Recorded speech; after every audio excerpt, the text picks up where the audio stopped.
꿈의 해석이라는 책이 있습니다. 프로이드라는 심리학자가 쓴 책입니다. 그는 그 꿈의 해석이라는 그 자신의 저서에서 꿈이라는 것은 인간 내면에서 해결되지 않은, 인간의 어떤 삶이나 그 내면에서 해결되지 않은 그 욕망이 투영이 되어서 꿈에서 나타난다고 이야기했습니다. 신비의 세계였던, 그리고 뭐 점장이나 아니면 꿈을 해몽하는 사람들의 영역이었던 꿈을 어떻게 보면 사회과학까지 이렇게 이끌어서 학문으로 정립한 사람이 대표적으로 프로이드입니다. 그래서 꿈을 보면 그 사람의 해결되지 않은 욕망이 무엇인지 알 수 있다는 것이죠. 하지만 성경에서는 꿈을 다만 한 사람의 욕망의 투영으로 얘기하지 않고 하나님의 뜻을 알려주시는 그 계시의 한 수단으로 사용하고 있음을, 특별히 요셉의 이야기에서는 그것을 또 잘 알 수가 있습니다. 요셉의 이야기에서의 꿈은 이야기가 전개되는데 중요한 키가 됩니다. 지난번 우리가 다룬 37장에서는 분명히 하나님께서 두 번이나 요셉에게 꿈을 꾸게 하셨지만 그것을 해석하고 다루는 데 있어서 요셉의 인격적인 그 미숙함 때문에 어떻게 되었습니까? 볕단을 자신에게 절하고, 볕단이 자신에게 절하고, 해와 달과 별이 자신에게 절하는 그것이 자신이 무언가 이 하나님의 나라에서 중요한 역할을 감당할 것이라는 그 해석 자체는 틀리지 않았지만 그의 인격의 미숙함 때문에, 그 야곱의 편애 때문에 형들이 그 미워하는, 자신을 미워하는 그 마음에 불을 오히려 지르게 돼서 결국 미디안 상인에 팔려 보디발 장군의 집에 노예가 되지 않았습니까? 이어서 이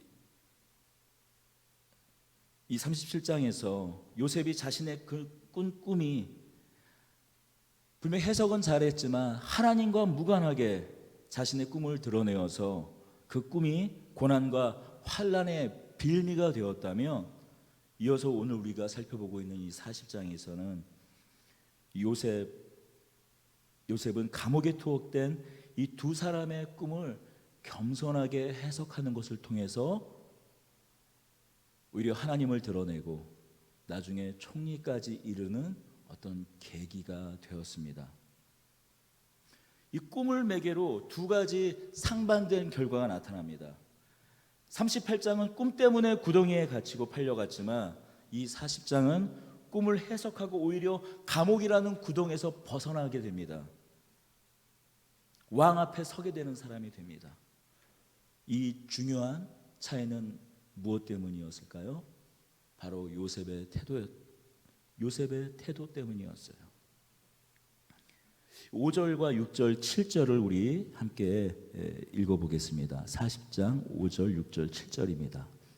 옥에 갇힌 애굽 왕의 술 맡은 자와 떡 굽는 자 두 사람이 하룻밤에 꿈을 꾸니 각기 그 내용이 다르더라.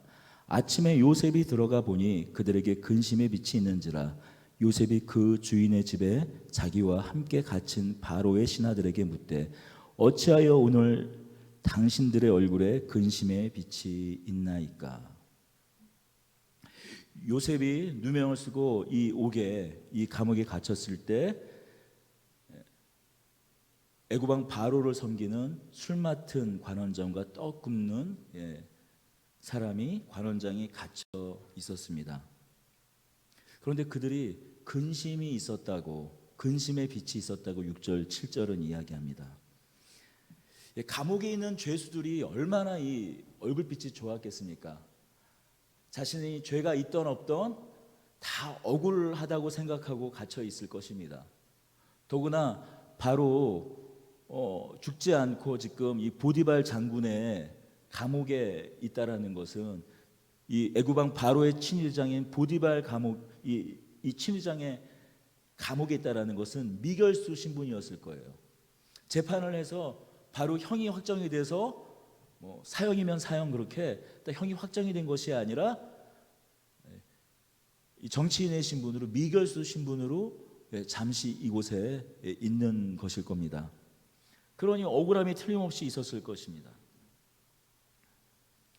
다들 억울하고 분하고 원망하는 마음들이 있어서 그 낯빛이, 그 얼굴빛이 좋지 않았을 것입니다.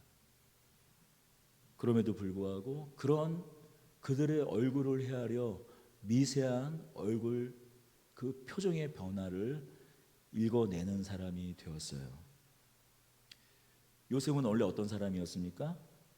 아버지의 편애로, 아버지 야곱의 편애로 다른 사람을, 타인에 대한 배려심은 일도 없는 사람이었어요. 형들이 가뜩이나 아버지 야곱의 편애로 자신을 미워하는지 알면서도 자신이 꾼 꿈을 그냥 있는 그대로 다 말해버리는 그런 사람의 마음을 잘 헤아리지 못하는 사람이었어요. 그것도 한 번이나 두 번이나, 한 번 형들이 미워하는 기색을 보였으면 그걸로 끝내야 되는데 이제 해달별 나오니까 더 득이양양해서 기고만장해져서 다시 한번 흩어져 있는 형들을 하나하나 찾아가지고 자신의 꿈의 이야기를 할 정도로 철이 없고 다른 사람을 배려하지 못하는 사람이었어요. 하지만 지금 감옥에 더군다나 억울한 누명을 쓰고 있는 지금 이 요셉은 같이 수감되어 있는 그 죄수들의 그 미묘한 얼굴 표정의 그 변화까지도 헤아리는 사람이 되었습니다. 그런 표정을 읽어봅니다. 사실 가장 근심 어린 사람은 누구겠습니까? 요셉이에요. 주인의 아내를 겁탈했다는 이 누명을 쓰고 감옥에 갇혔습니까? 예, 감옥에 갇혔습니다. 무슨 재판을 받고 감옥에 갇힌 것이 아니에요. 언제 풀려날지 기약이 없는 사람입니다. 언젠가 감옥에 갇혀있던 경험이 있는 분이랑 대화를 나눴는데 이런 얘기를 해주시더라고요. 감옥에 이렇게 갇히게 되면 사람이 작아진대요. 그러니까 이 작아진다는 말은 사람이 좁아진다는, 마음이 좁쌀만해진다는 거예요. 독방이 아닌 경우에 대개 뭐 작게는 한 4명에서 한 방에서 많게는 한 12명까지도, 환경이 열악한 그런 감옥은 12명까지도 한 방에 이렇게 수용이 된다고 합니다. 그러면 그 좁아 터진 곳에서 그 사람들이 모여 있는 것만으로도 힘든데 다 한 사람 한 사람들이 다 어떤 사람들입니까? 자신의 문제에 다 이렇게 급급한 사람들이에요. 다 억울하고 또 자신의 재판 결과가 어떻게 될지 모르기 때문에 또 이제 구치소가 아니라 형을 살고 있다고 하더라도 그 하루하루가 막막한 날들이기 때문에 사람들이 자기 앞가림하고 자기만 생각하기 바쁘지 다른 사람을 배려하고 그러지 못한다고 하더라고요. 그래서 가끔씩 뭐 이렇게 사식으로 넣어주거나 자기 개인 그 사비로 먹는 그 과자 같은 것들을 이렇게 나눠주면 좋은데 뭐 그런 게 별로 없대요. 그러니까 작은 이 과자 봉자 하나 가지고 마음이 상해가지고 막 싸우고 한다고 하더라고요. 요셉은 어땠을까요?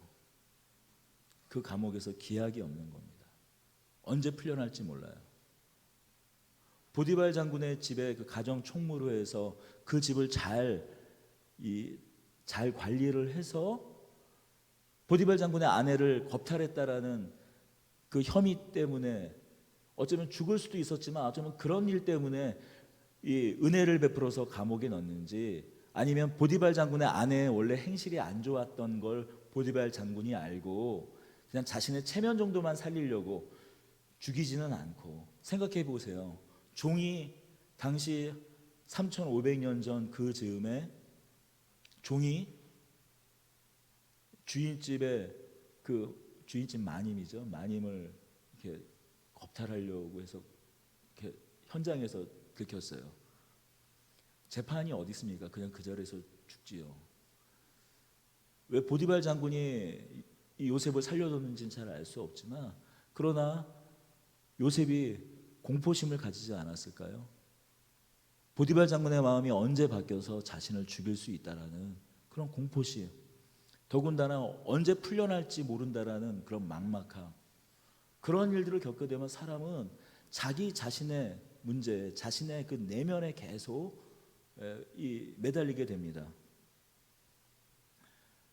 보통 원망할 대상을 찾죠. 그리고 복수의 칼을 갈게 됩니다.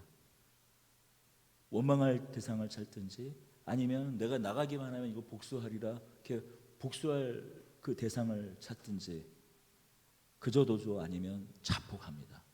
여기서 자폭한다라는 것은 자살한다라는 그런 말이 아니라 삶 자체에 대한 기대와 소망을 놓아버린다라는 거예요. 자기 삶에 대한 기대를 놓아버리게 되면 사람은 자기 삶에 대한 기대만 놓아버리는 것이 아니라 타인에 대한 어떤 기대나 관심 자체를 끊어버려요. 그냥 넋놓고 사는 거죠. 아니 자기 자신에 대한 기대도 소망도 놓아버렸는데 어떻게 다른 사람에 대한 관심을 가질 수 있겠어요? 하지만 요셉은 그렇지 않았습니다. 감옥에 갇혀 다른 죄수를 돌보는 일을 하게 되었을 때 죄수들의 낯을 살폈어요.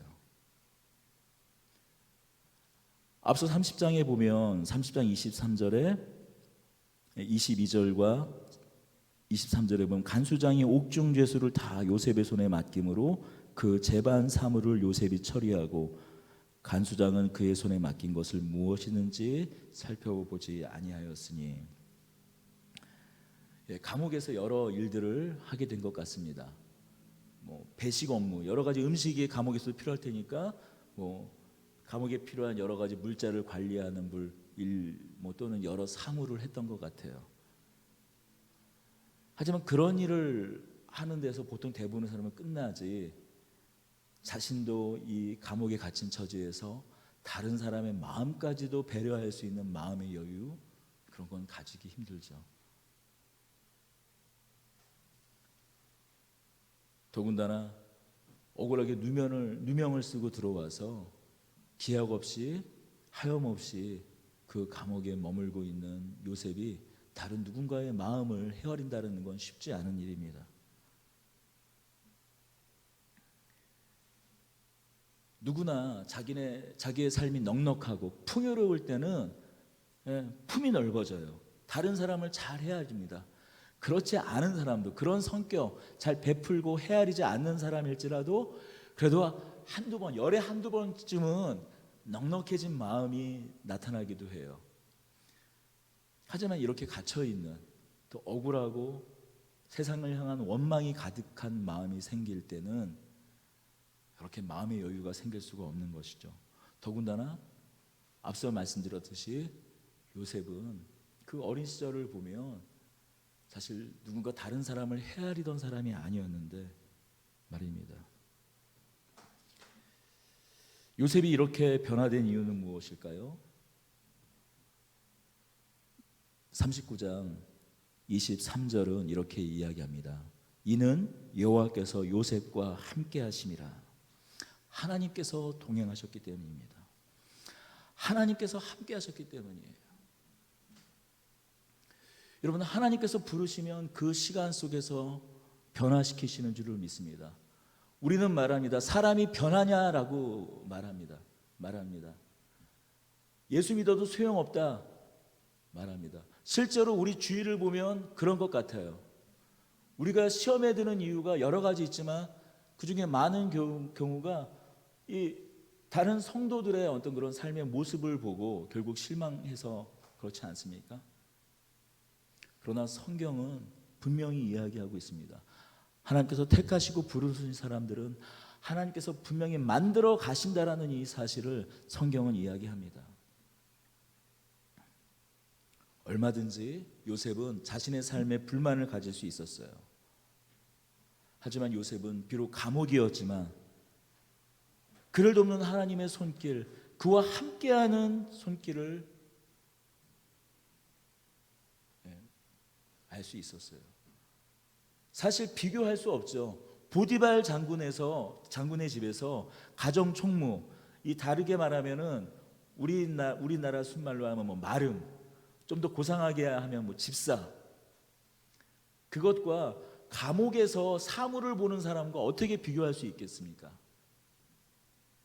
하지만 그 기약 없는 감옥에서 하나님의 손길 안에서 자신의 문제에만 빠져서 남을 살필 그런 여력이 전혀 없는 사람이 아니라 오히려 감옥에서도 누군가의 마음을 헤아리는 사람이 되었던 것은 바로 그가 하나님과 동행했기 때문입니다.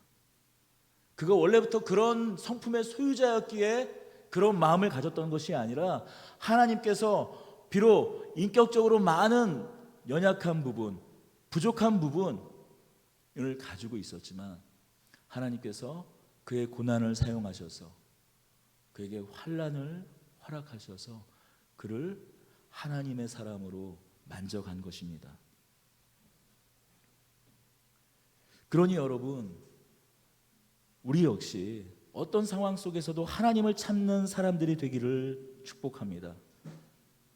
고난 속에서 삶의 좌절을 만날 때, 오해당하는 일을 당할 때, 그러니 그런 모든 이유를 들어서 하나님이 안 계시다라는 것을 증명하는 사람들이 아니라 하나님의 부재를 증명하려는 사람들의 그 자리에 서는 것이 아니라 어쩌면 더 나빠지는 상황 속에서도 일하시는 하나님의 손길을 발견하는 사람들이 되기를 축복합니다. 만약 요셉이 이 감옥에서 다만 그냥 주어지는 일, 예를 들면 음식을 배식하는 일, 사람 수에 맞게 음식이 제대로 물자들이 들어왔나 그런 걸 그냥 계수하는 단순히 그런 일만, 주어진 일만 맡아서 하고 한 사람 한 사람 그 얼굴을 헤아리고 그 억울한 마음을 헤아리는, 그렇게 낯빛을 헤아리는, 근심을 헤아리는 그런 사람이 아니었다면 이 두 관원장의 꿈을 해석하는 일이 생겼을까요?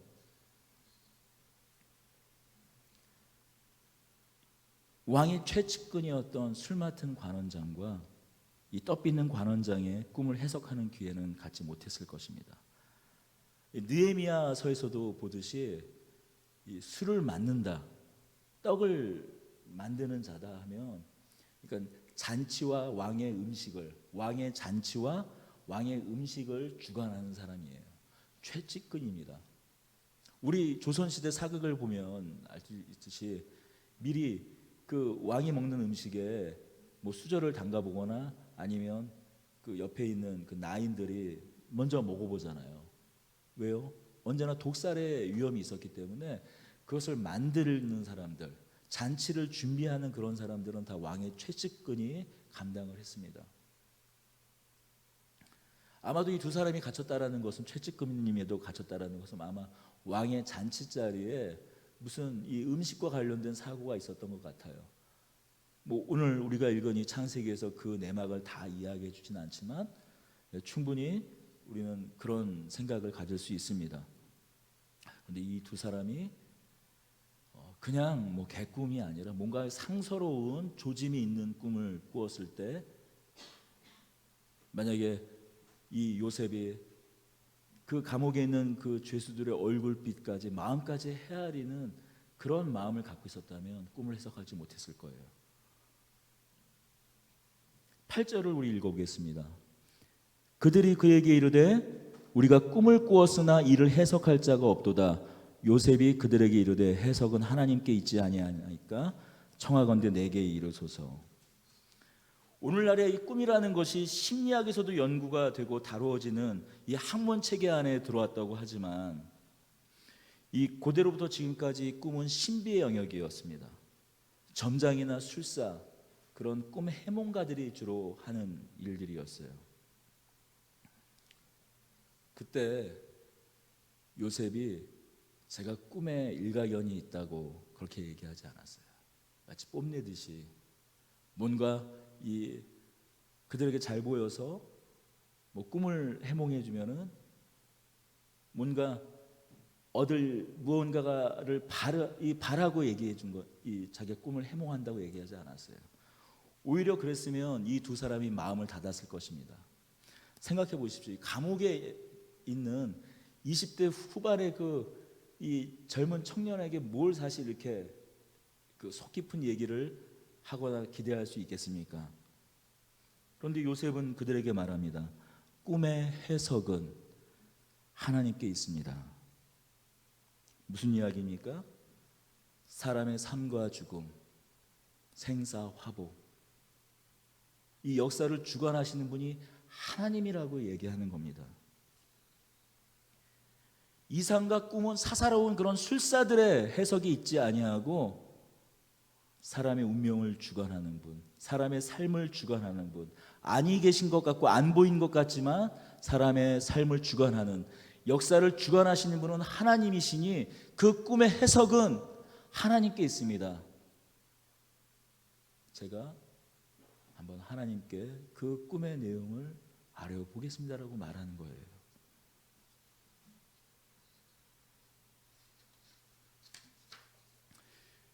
요셉은 그 꿈의 내용을 듣고 해석해 줍니다. 그 꿈의 결과는 우리가 이 본문의 내용과 같습니다.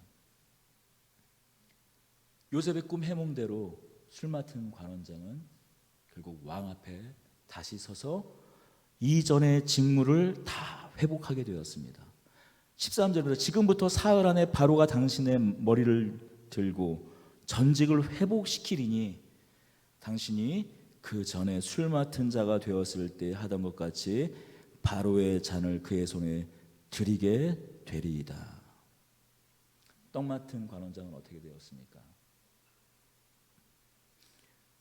술 맡은 관원장이 그 꿈의 내용처럼 내가 포도를 따서 즙을 바로의 잔에 짜서 그 잔을 바로의 잔에 들였노라. 바로 앞에서 그렇게 무엇인가 자신 스스로 할 수 있는 다시 직위를 회복했지만 이 떡 맡은 관원장은 아무것도 할 수 없었던 꿈의 내용처럼 새들이 떡광 줄이는 것들을 다 채가도 아무것도 할 수 없는 것처럼 그 꿈의 내용대로 3일 만에 바로에게 불려가서 나무에 달려 그의 몸이 새들의 먹이가 되었습니다.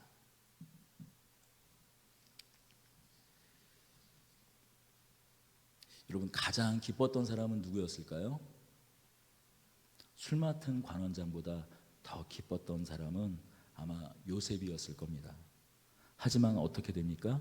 23절 우리 같이 읽어보겠습니다. 술 맡은 관원장이 요셉을 기억하지 못하고 잊었더라. 요셉을 기억하고 가지 못하고 잊었더라. 여러분, 이게 우리 삶의 현실에 더 가까운 것 같아요. 우리 삶의 기대는 어떻습니까? 내가 정직하고 성실하고 하면 그의 정당한 대가가 주어지기를 다 바라지 않습니까? 보디발 장군의 집에서 성실하고 정직하고 열심히 일하면, 충성되이 일하면 당연히 더 높은 지위 승진, 더 인정을 받고 어쩌면 종의 신분에서 자유인의 신분으로 해방되어 다시 고향 땅, 그 아버지 야곱이 있는 땅, 형제들이 있는 땅으로 갈 수 있을 것이라는 소망을 갖지 않았겠어요? 그런데 어떻게 됩니까? 감옥에 끌려가요. 이것이 다만 요셉이 겪는 현실이만일까요? 어쩌면 우리가 하나님을 믿고 그의 아들 예수 그리스도를 믿지만 신자에게도 이런 고난과 환난이 피해가지 않을 때가 있다는 거예요.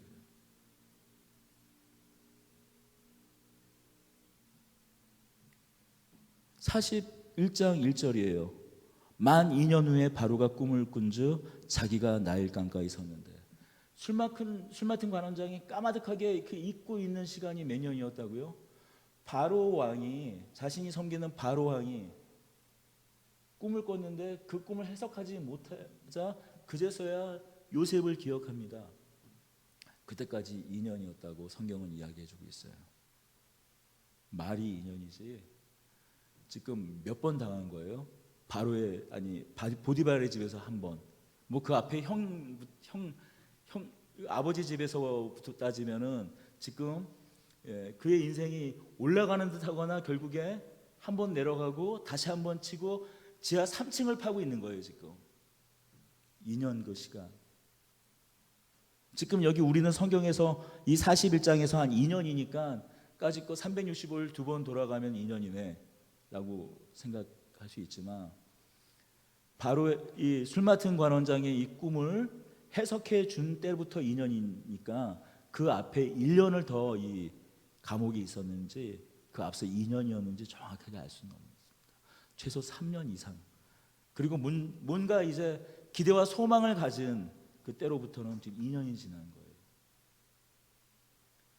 대부분 그러면 사람이 자폭하죠. 마음을 놓아버립니다.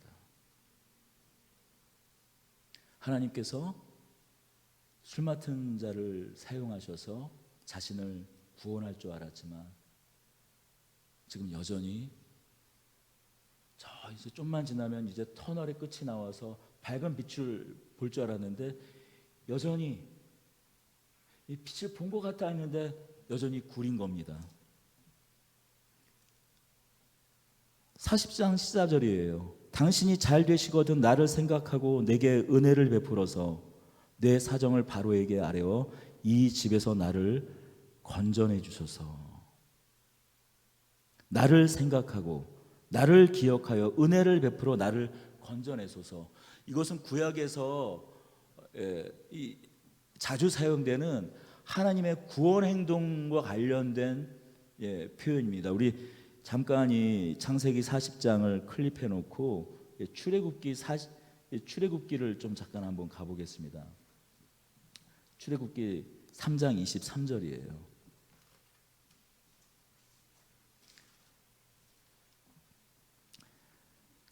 3장 23절 죄송합니다. 2장 23절, 24절, 25절을 출애굽기 같이 읽겠습니다. 출애굽기 2장 23절, 24절, 25절입니다. 여러 해 후에 애굽 왕은 죽었고 이스라엘 자손은 고된 노동으로 말미암아 탄식하며 부르짖으니 그 고된 노동으로 말미암아 부르짖은 소리가 하나님께 상달된지라 하나님이 그들의 고통 소리를 들으시고 하나님이 아브라함과 이삭과 야곱에게 세운 그의 언약을 기억하사 하나님이 이스라엘 자손을 돌보셨고 하나님이 그들을 기억하셨더라. 기억하셨다, 건져내셨다라는 것은 구약에서 성경 기자들이 사용하는 하나님의 구원 역사를 표현하는 표현입니다.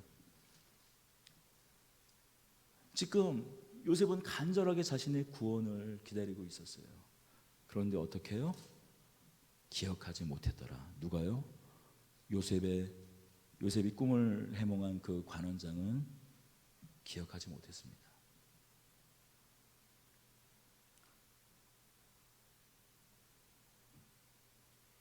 그러나 하나님도 요셉을 기억하지 못했을까요? 아니요. 하나님은 전혀 누구도 자신을 기억해 주지 못하는, 마치 하나님도 자신을 기억하지 않는 것 같은, 이제는 끝났구나, 내가 이제 진실로 구덩이에 갇히고 말았구나, 형들이 나를 구덩이에 그렇게 처박아 둔 것처럼 이제 나를 모두 다 잊어버리고 내가 이제 구덩이에 갇혔구나 생각했을 겁니다.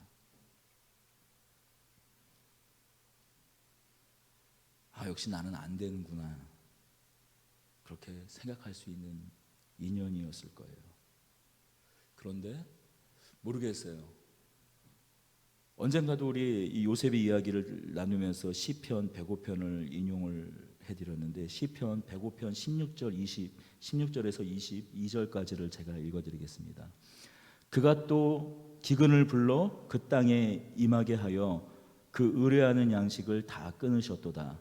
한 사람을 앞서 보내셨으며 요셉이 종으로 팔렸도다.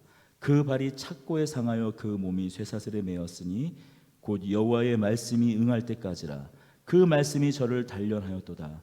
왕이 사람을 보내어 저를 석방하며 열방의 통치자가 저로 자유케 하셨도다. 저로 그 집의 주관자를 삼아 그 모든 소유를 관리하게 하고 임의로 백관을 제어하여 지혜로 장로들을 교훈하게 하였도다. 18절에 그의 발이 착고에 상하고 그 몸이 쇠사슬에 매었다 했을 때 그 몸이 관주에 보면 영혼이었다고, 혼이었다고, 그 혼이 매었다, 묶였다, 넋이 나갔다라는 말입니다. 그러나 그곳에서 다만 좌절하고 낙심하지만은 않은 것 같습니다. 20절 이후를 보면 왕이 사람을 보내어 저를 석방하고 열방의 통치자가 되어 저로 자유케 하였도다. 저로 말미암아 그 집의 주관자를 삼아 그 모든 소유를 관리하게 하고 지혜로 장로들을 교훈하게 했다라고 말씀합니다. 낙심했겠죠. 그 상황에 대해서 맨정신으로 있을 수 있겠어요? 아니, 술 맡은 관원장은 3일 만에 살아날 것이고 다시 그 전직을 회복할 것이고, 떡 맡은 관원장은 가슴 아프지만 죽게 될 거라는 그런 꿈의 성을 아주 하나님이 아니면 맞힐 수 없게 정확하게 해석하고 마치고 나서도 자신의 삶이 아무런 변화가 없게 되면 여러분 어떤 생각이 듭니까? 오히려 뭔가 기대를 잔뜩 품고 있을 때 그렇게 돼버리면 마음을 놓아버리지 않습니까? 아마도 요셉은 낙심을 했을 겁니다. 아마 좌절을 했겠죠. 그러나 그 속에서도 그는 소망의 끈을 놓지 않았던 것 같아요. 그가 지혜로 나중에 다시 바로의 그 꿈을 해석하고 그가 총리가 되었을 때 장로들을 교훈했다라고 말씀합니다. 우리가 이렇게 이런 장로를 교훈했다라는 것은 뭐냐면은 이 애굽 왕의 이 신하들, 애굽의 정치가들, 애굽의 장로들을 지혜로 다스렸다라는 거예요. 교훈했다라는 겁니다. 가르쳤다라는 거예요. 그러면 우리는 너무 믿음이 좋다 보니까 바로 이렇게 그냥 가버릴 수 있어요. 어떻게 해요? 마치 하나님께서 꿈을 해석해 주듯이 그때그때마다 무슨 계시를 줘서 뭐 안테나 수신하듯이 그때그때 즉석해서 뭐 답을 해주는 그건 로버트죠.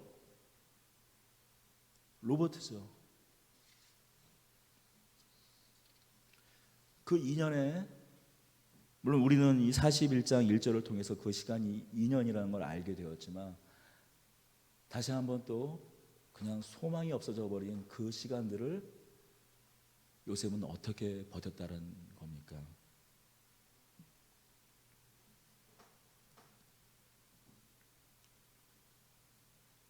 여전히 가슴 아픈 누군가, 억울한 사람들의 마음을 배려하고 안색을 살피고 낯빛을 살피며 그 사람들을 자신의 낙심하는 그런 마음 가운데에서도, 고통스러운 그 시간 가운데에서도 자신이 할 일을 묵묵히 했다라는 것이에요. 고난과 환난은 누구에게나 찾아옵니다. 신자의 삶에도 마찬가지입니다. 그러나 그 시간들이 하나님께서 요셉을 다시 한번 더없이 빚어가는 시간이었다는 겁니다. 그 시간들을 다만 원망과 불평의 시간으로만 보내지 않았다는 거예요. 자폭하고 소망 없이 보내지 않은 것 같아요. 이 보디발 장군의 그 감옥은 어떤 감옥이었는가 살펴보면 이 40장 우리 초반에서도 보다시피 아마도 이 애굽의 그 관리들 중에 뭐 정치적인 사건이라든지 그런 것들에 해당하는 사람들이 임시로 갇히는 그런 감옥이었던 것 같아요. 그러니까 거기 있는 죄수들은 어떤 사람들이었을까요? 일반 무슨 그 잡범들이 아니라 이런 술 맡은 관원장이나 떡 만드는 관원장처럼 아마도 정치인이었을 겁니다. 누군가의 안색을 살피고 마음을 헤아렸을 때 아마도 많은 사람들이 요셉에게 마음을 의지했을 겁니다. 그때 아마도 이 요셉은 이 정치가들, 거기에 갇혀 있는 사람들을 통해서 애굽의 사정, 애굽의 통치 시스템, 애굽의 경제 시스템, 애굽이란 나라가 이 애굽이란 제국이 어떻게 돌아가는지 운영되는 것을 알게 되었을 겁니다. 마치 나중에 총리가 됐을 때 로버트처럼 하나님께서 계시를 그때그때만 탁탁 줘서 어떤 문제를 해결하는 것이 아니라 그 감옥에 있었던 그 시간들을 통해서 아마도 많은 지혜자들을 만나고 그들로부터 삶의 지혜를, 정치적인 감각을 익혔을 것입니다. 그 시간에 자폭하고 원망하고 자신의 삶을 그저 포기했다면 그에게 기회가 주어졌을지라도 총리직을 감당하더래. 잠시 잠깐 이 애굽왕 바로의 꿈을 해석해 주는 것을 통해서 총리라는 그런 지위를 얻게 되더라도 그것을 온전히 감당할 수 있었을까요? 분에 넘치는 그런 직위가 주어졌을 때 그것을 감당하지 못해서 결국 그 자리를 잃어버리는 경우를 우리는 얼마나 이 현실 세계에서 보게 됩니까?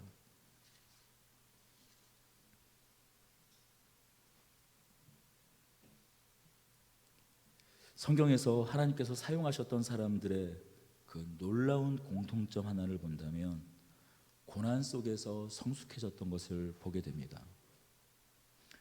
나중에 이 애굽에서 이스라엘 백성들을 가나안 땅으로 인도해내는 모세는 어떻습니까? 이 요셉이 종의 신분으로 또한 이 감옥의 죄수로 이 17세쯤에 애굽에 끌려와서 약 13년을 보냈다면 모세는 어떻습니까? 왕자의 신분에서 평범한 목동으로 40년을 미디안 광야에서 헤맵니다. 성경이 다 그 이야기를 해주고 있지는 않지만 이스라엘 백성들의 40년 그 광야를 길을 안내자가 그 길에 광야 이스라엘 백성들 그 40년 광야 길에 그 안내자가 되기에 충분히 훈련되는 시간이 바로 모세의 40년이었을 것입니다. 다윗은 어떻습니까? 잠시 잠깐 이스라엘의 명망가로 인기를 얻은 그런 장군이 되었지만 사울왕의 질투로 쫓기는 신분이 됩니다. 그 쫓겼던 시간들이 요셉과 비슷하게 13년이에요. 유대 광야에서 쫓기며 도망다녔던 시간들이 13년입니다. 하지만 그 시간들은 다윗에게 어떤 시간이었습니까? 오히려 온 유대와 온 이스라엘 사람들의 마음을 얻는 시간이었어요. 하나님의 마음을 얻는, 하나님의 마음에 합한 사람이 되는 것뿐만이 아니라 온 이스라엘 족속들의 마음을 얻는 시간이 되었습니다. 억울한 누명에서도 그것을 자신을 감싸주어야 될 그런 마을들이 족속들이 자신을 오히려 블레셋에 넘겨버리고 사울왕의 손에 자신을 넘겨버릴 때도 그것을 원망과 한탄과 복수로 돌리지 아니하고 그저 하나님께 뜻을 구하는, 그래서 이스라엘 백성들의 사람들의 그 마음을 얻는 시간이었어요. 고난 환난은 누구에나 찾아옵니다. 신자의 삶에도 마찬가지예요. 여러분, 그러한 시간들을 하나님이 나를 빚어가는 시간, 하나님께서 나를 만드는 시간으로 알고 견뎌내는 저와 여러분들이 되기를 원합니다. 하나님은 우리 한 사람 한 사람을 어떤 목적으로 부르지 않으십니다. 그저 한 사람이 하나님 앞에 온전하게 선 한 사람이 되길 원하세요. 하나님은 우리가 총리가 되고 사업가가 되고 정치가가 되고 훌륭한 목사가 되고 복음을 전할 어떤 특별한 사명을 감당한 선교사가 되기 그 앞서 하나님 앞에 순전한 한 사람으로 먼저 되기를 원합니다. 그렇다면 우리도 하나님을 바라볼 때 어떤 나의 목적을 위해서 바라보는 하나님이 아니라 하나님이 우리를 목적으로 삼지 않으시고 하나님이 우리를 어떤 그런 쓰임과 소용으로 삼지 않고 나 한 사람을 하나님의 형상으로 그저 아들, 딸, 자녀로 받아보듯이 하나님, 그분이 우리의 목적, 우리의 꿈이 되었으면 좋겠습니다. 요셉이 감옥에서 무슨 꿈을 꿀 수 있었겠어요? 언제 이 감옥에서 벗어날지 알 수 없는 그 시간들, 그것을 어렸을 때 11개의 볕 달린 자신에게 절하고 해와 달과 별이 자신에게 절하는 걸 보고 내가 무슨 큰 이 인물이 될 거야, 그런 이 꿈을 가지고 그 감옥을 버텼을까요? 아니, 그런 꿈은 싹 잊어버렸을걸요. 남는 분이 있다면, 남는 것이 있었다면, 그래도 내가 하나님을 믿는데, 하나님 때문에 버티고 하나님 때문에 신락 같은 소망을 가졌을 겁니다. 다른 어떤 꿈이 그를 지켜준 것이 아니라 하나님이 꿈이 되어서, 하나님 그 당신이 비전이 되어서 요셉을 그런 막막한 현실을 지키게 하였을 것입니다. 그렇게 누군가의 안색을 살피고 누군가의 이야기를 들어주고 그 시간을 자신을 빚어가는 시간으로 하나님을 향해 열어두었을 것입니다. 그래서 하나님께서 말씀해 주시는 그 꿈의 해석을 단순히 전해주는 사람을 넘어서서 세상에 일어나는 일들을 하나님의 눈으로 해석해 주는 사람이 되었습니다. 여러분, 우리 다 같이 좀, 제가 뭐 이런 또 구호를 외치게 하거나 그런 거 잘 하지 않은데 옆 사람을 안 보셔도 됩니다. 그런데 오늘 말씀을 준비하고 이렇게 원고를 써내 가는데 이 말을 좀 같이 한번 같이 따라서 같이 했으면 좋겠습니다. 실망하지 말자. 좌절하지 말자. 낙심하지 말자. 자폭하지 말자. 다른 무엇이 아니라 하나님이 목적과 꿈이 되는, 오직 하나님이 우리의 목적과 꿈과 비전이 되는 여러분들과 제가 되기를 소원합니다.